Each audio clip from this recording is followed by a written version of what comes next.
Hari ini kita akan menyimak kisah yang menggetarkan hati dari Tanah Suci, sebuah perjalanan spiritual yang dipenuhi dengan ujian dan keajaiban. Kisah seorang ibu bernama Atun, yang dalam perjalanan umrohnya mengalami transformasi yang tidak terduga. Dari tawaf di pelataran Ka'bah hingga insiden memalukan di depan hotel, Ibu Atun menunjukkan betapa rumitnya perjalanan menuju kehadirannya. Namun di balik drama dan kebingungan, tersimpanlah hikmah dan pembelajaran yang mendalam bagi kita semua. Sahabat Markisah, mari berkisah tentang perjalanan yang menguji iman dan kesabaran, tentang keajaiban yang tersembunyi di setiap langkah menuju Allah.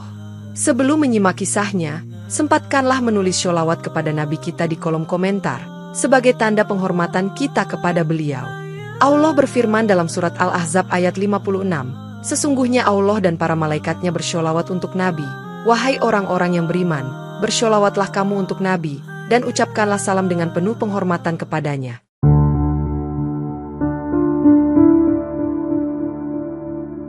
Dalam cerita yang disampaikan oleh Ustadz yang sering memimpin jemaah umroh, kita mengenal sosok Ibu Atun, bukan nama sebenarnya, seorang wanita berusia sekitar 60 tahun yang memiliki gaya berpakaian yang cukup mencolok dan nyentrik dibandingkan dengan jemaah umroh lainnya.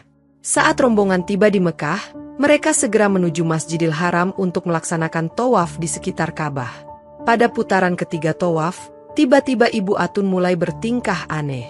Dia menolak untuk disentuh oleh siapapun, dan dengan kerasnya mengungkapkan keinginannya untuk segera pulang ke tanah air menggunakan ojek.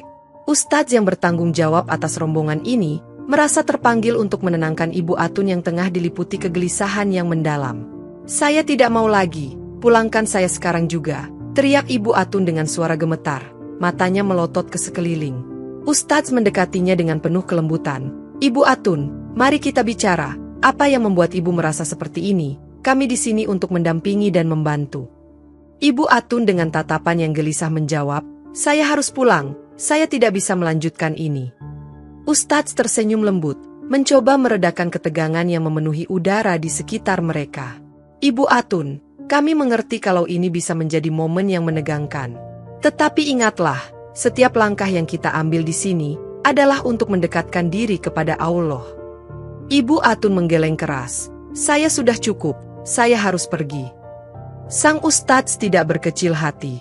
Dia terus berbicara dengan penuh kesabaran dan pengertian, mencoba menghubungkan Ibu Atun dengan makna yang lebih dalam dari perjalanan spiritual mereka. "Semua orang di sini adalah keluarga ibu, kita saling mendukung dan menguatkan. Mari kita bersama-sama menyelesaikan tawaf ini dengan hati yang lapang dan penuh keikhlasan." Ibu Atun masih dalam keadaan gemetar, akhirnya menatap wajah tenang Ustadz. Air matanya mengalir perlahan-lahan. Saya tidak tahu kenapa saya seperti ini," ujarnya dengan suara serak. Ustadz mengangguk lembut, "Tenanglah ibu, ini adalah ujian yang mungkin menguji ketabahan kita, tetapi bersama-sama, kita bisa melewatinya." Lama-kelamaan, suasana menjadi lebih tenang. Ibu Atun menghela nafas dalam-dalam dan memejamkan mata sejenak. Ketegangan yang menggelayuti dirinya perlahan mulai mereda. Apa yang terjadi padaku tadi?" tanya Ibu Atun dengan ragu, mencoba memahami keadaannya sendiri. Ustadz tersenyum hangat. "Kadang-kadang, ketika kita berada di hadapan kebesarannya, perasaan kita bisa tercampur aduk. Yang penting sekarang adalah kita kembali fokus pada tujuan kita di sini, yaitu mendekatkan diri kepada Allah." Ibu Atun mengangguk perlahan, menerima kata-kata Ustadz dengan hati yang kian tenang. Dalam keheningan yang kembali menyelimuti mereka, Ibu Atun menemukan kembali kedamaian di dalam dirinya. Dia mengucapkan syukur dalam hati atas bimbingan dan kesabaran Ustadz, serta kesempatan untuk melanjutkan ibadahnya. Setelah menyelesaikan tawaf, rombongan umroh melanjutkan ibadah dengan sa'i, yaitu berjalan kaki atau berlari kecil antara Bukit Safa dan Marwah sebanyak 7 kali. Di salah satu putaran terakhir, Ibu Atun tiba-tiba merasa perlu untuk buang air kecil dengan mendesak. Ustadz dengan tanggapnya, segera mengantarnya ke toilet terdekat di dalam Masjidil Haram. Namun sayangnya, saat masih di dalam masjid, Ibu Atun tidak menyadari bahwa dia sudah buang air kecil di celananya. Ustadz dengan bijaksana, segera memanggil petugas kebersihan untuk membersihkan tempat yang terkena najis tersebut, sambil tetap menjaga ketenangan dan kehormatan bagi Ibu Atun. "Maafkan saya Ibu Atun, kita harus kembali ke hotel, supaya ibu bisa mandi dan mengganti baju," ujar Ustadz dengan penuh pengertian, sambil menenangkan Ibu Atun yang merasa sangat malu dengan kejadian tersebut. Mereka berdua segera meninggalkan Masjidil Haram menuju hotel, dengan harapan agar Ibu Atun dapat kembali dengan semangat untuk melanjutkan ibadah umrohnya, dengan hati yang suci dan fokus pada tujuan spiritual mereka. Keesokan harinya, Ibu Atun kembali menunjukkan perilaku yang aneh dan mengejutkan.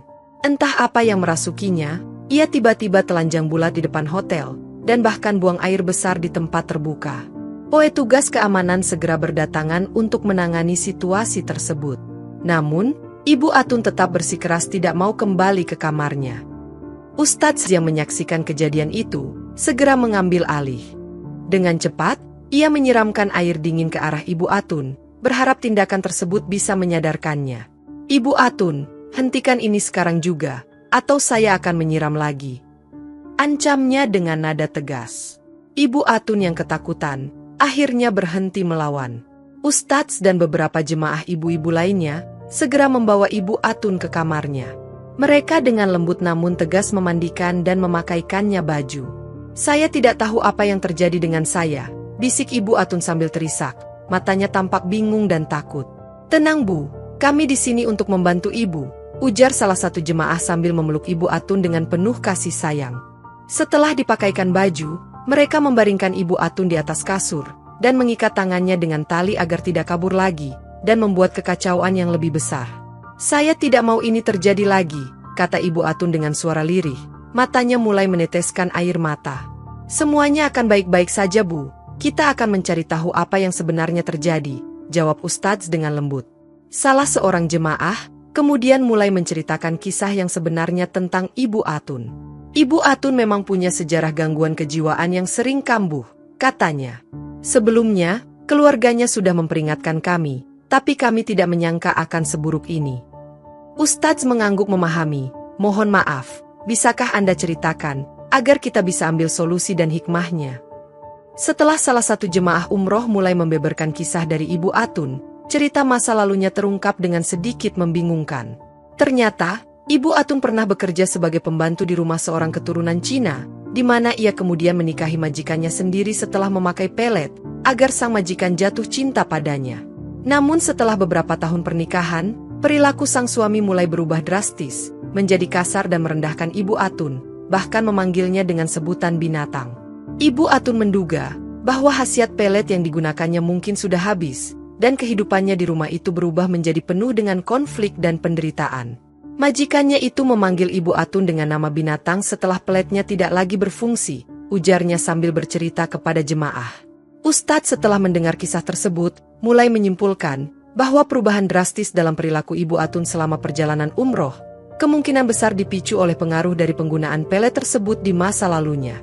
Sepertinya, pelet itu yang mempengaruhi kondisi jiwa Ibu Atun, mengubah sikap dan perilakunya secara drastis, kata Ustadz dengan penuh keprihatinan. Dengan pengetahuan baru ini, Ustadz dan jemaah umroh lainnya merasa lebih bersimpati terhadap kondisi Ibu Atun. Mereka berusaha untuk lebih memahami dan mendukungnya dengan cara yang penuh kasih, sambil tetap menjaga keamanan dan kenyamanan seluruh jemaah dalam perjalanan spiritual mereka.